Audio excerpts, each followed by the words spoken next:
Hello again, and welcome back to Unwarp Reality, a podcast designed to help us see not through, but around the looking glass. As we mentioned in episode 1, our goal is to help unpack the manipulation and bias in the way that the mainstream media report stories. If you're curious for more background, please take a listen to episode 1, where we explain in more detail the motivation and goals for the project. You can find it on our Substack or YouTube channels under Unwarp Reality. That's UNWARP Reality.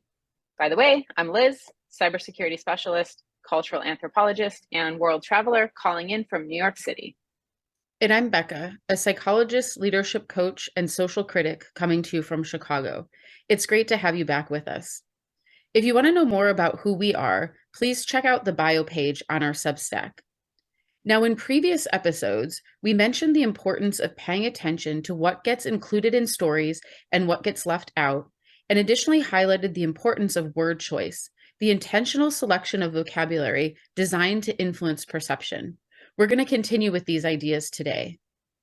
Yeah, and in the last episode, we discussed election reporting. And we focused on headlines and those breaking news notifications because those are designed to deliver the important information in a story as succinctly as possible. But as we saw, they were also used as a means to tell us as information consumers how to interpret the election results, not just the facts of what happened. And as we know, these headlines and short blurbs are often all that a lot of people read when they're taking in the news. Right, exactly.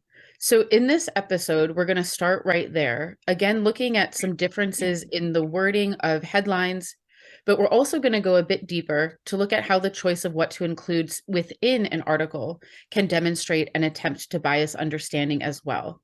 And the theme for this episode is messages about race. Yeah, and as we are all aware, race is a contentious topic. So again, remember, our goal here is not to influence the way that you feel about any particular issue. We're just trying to highlight the bias in how information is reported so that you're better equipped to evaluate the evidence and then make up your own mind on the topic. So let's get started. Okay, so what I'm going to do again is read two different headlines. And as we asked you to in the previous episode, please try to consider what's different about the specific information that's included. Both are related to similar events, those of police violence. Headline 1, taken from the New York Times, January 26th, 2023. Breaking news. 5 Memphis police officers were charged with the murder following the death of a 29-year-old Black man after an encounter with the officers this month. Headline 2, from the New York Times, December 15th, 2022. Breaking news. White officer found guilty of killing Black woman in her home. Okay, so the most obvious thing that stands out to me is that the race of the victim is noted in both of those headlines, but the race of the police is only noted in one. So in the second one, we're told the officer's white, but in the first one, we know there are 5 officers, but we don't know their race. So at this point, most of us are aware that these 5 officers are Black, but it's not told to us initially in these headlines. So this is inconsistent. Is the race of the officer important to tell us, or is it not? It shouldn't only be relevant when the race supports the larger narrative about systemic violence and white supremacy that we see over and over in the mainstream media reporting. Exactly. So it seems really clear that it is important for the New York Times to communicate to readers who is being victimized and who's doing the victimizing, but particularly, and it's seemingly only when the racial demographics match what will comport with and inflame the reader's emotions in consistency with that narrative that you mentioned. So again, to be clear, we are not intending to make any statements about the differential use of force by police officers against persons of different racial groups. Our point is simply that the choice to include or not include the race of the police officers is deliberate, and one should wonder about the reason why. Yeah, exactly. And that why is an important question for us to consider, not just when we're looking at the headlines, but also when we read articles themselves. Wait a minute. Are we actually going into an article this time? Yeah, why not? So, right now, there's a discussion in Florida about changing the way that diversity, equity, and inclusion programs operate, and also how race related issues are incorporated into college curricula. And you've probably seen some of these stories yourself. Um, as journalist Andrew Sullivan commented on Twitter on January 31st, if you read the New York Times, Washington Post, CNN, or NBC, you'll probably think that DeSantis has banned the teaching of African American history in Florida. He then says their intent is to mislead you. So then the question is, what's the real story? Okay, well, the real story is that Ron DeSantis, the governor of Florida, is not proposing a ban on teaching African American history, but rather is proposing changes to the content of such courses, for example, by limiting the inclusion of critical race theory. However, The Guardian released an article on February 2nd with the headline, Ron DeSantis announces plan to block DEI programs in state colleges, along with the subheading, the Florida governor's latest attack comes on the heels of a ban on an AP course in African American studies in high schools. Okay, well, if I only read that, I'd think exactly what Sullivan was insinuating, that DeSantis is getting rid of DE&I and banning African American AP courses. But then, depending where you go to read further, you may find information that does help to clarify. So, some articles in the New York Times actually did, in fact, to use the words of one Twitter user, include fair and balanced coverage. And they explained that no, the intent was not to ban African American history. However, here's where we see a problem. Many people often don't read past the headlines, as we've noted previously, and just to look at more headline info, even within the New York Times itself, they ran an opinion piece on the 31st of January called Ron DeSantis Wants to Erase Black History. Why?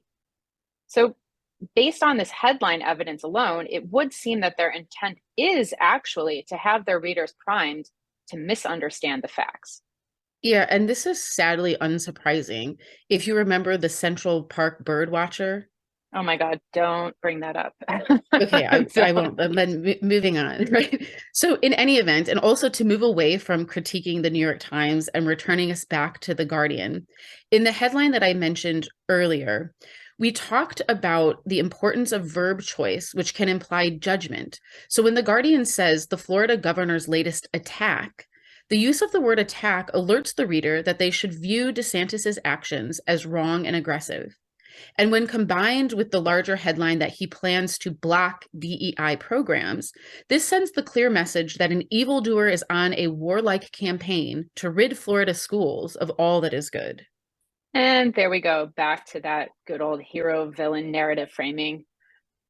But okay, let's go beyond that headline and dive into the article itself. So the Guardian coverage is heavily slanted, and actually, this one includes some reporting at a level that one would pretty much expect from a high school paper. I think maybe even junior high. Okay, well, I was trying to be generous, but so for example, they mentioned that when DeSantis was teaching in a private high school in Georgia, he was remembered for, quote, his controversial view on the Civil War. Now, this is minimally relevant, if at all, to the current concerns about the legislation, but it's more about painting him in a certain light. But my personal favorite from this article, and it actually made me laugh out loud when I read it, was when they quoted one of his former students saying that DeSantis, quote, was mean to me and hostile towards me. Now, honestly, this sounds like a child crying to their mom or a teacher on a playground, and it's the equivalent of printing rumors. So there's no indication of exactly what the mistreatment was or any evidence to prove that it actually occurred. Yeah, and there likely couldn't be the presentation of any evidence. These events, if they occurred, took place during the 2001-2002 school year. So significant time ago. And as a It's like psychologist, what, that's like 2 decades ago. yeah, exactly. So there's tons of problems with including this in a piece of reporting. First, memory is notoriously unreliable and demonstrably influenced by current perceptions and beliefs. So, since DeSantis has been vilified as anti Black, it is not unexpected that the memories of at least some would now be biased to view his past behavior through this filter. For example, the student claimed the mistreatment, the meanness, was because she was Black. Now, a target has no real knowledge of why someone treated them in a particular way because they're not privy to the motivations for individual behavior. They can only speculate. In fact, if this person was treated meanly, the reasons could be many, none of which are necessarily tied to race. And lastly, we are under no obligation to believe that this individual actually was treated meanly, since one's experience is not reality. The rise of victimhood culture has led to more and more people viewing innocuous behavior as persecutorial, but that doesn't mean that their perception comports with reality. Okay, there is a lot to unpack there. Think you were almost going down a rabbit hole or I tend to do that. yeah, but I mean it's these are all good points and definitely things to be considered when reading any article, And who's when being using quoted and memory from why. 20 years ago as evidence. Yeah, that's yeah, it's suspect. I mean, I hope that someday someone comes and asks me for a quote about how you were behaving to me when Oh, we were kids. I was definitely a meanie. Yeah, I've got some good ones lined up, but anyway, whether or not DeSantis was actually a meanie when he was a teacher isn't even really the point of this article.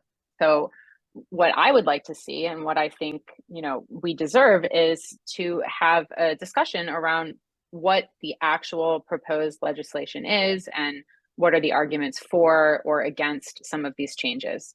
But instead, we're just told, okay, DeSantis is racist, and that by virtue of some hearsay from decades ago.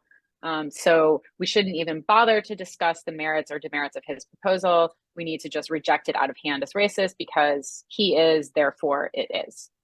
Yeah, exactly. And that really does appear to be the message in this article.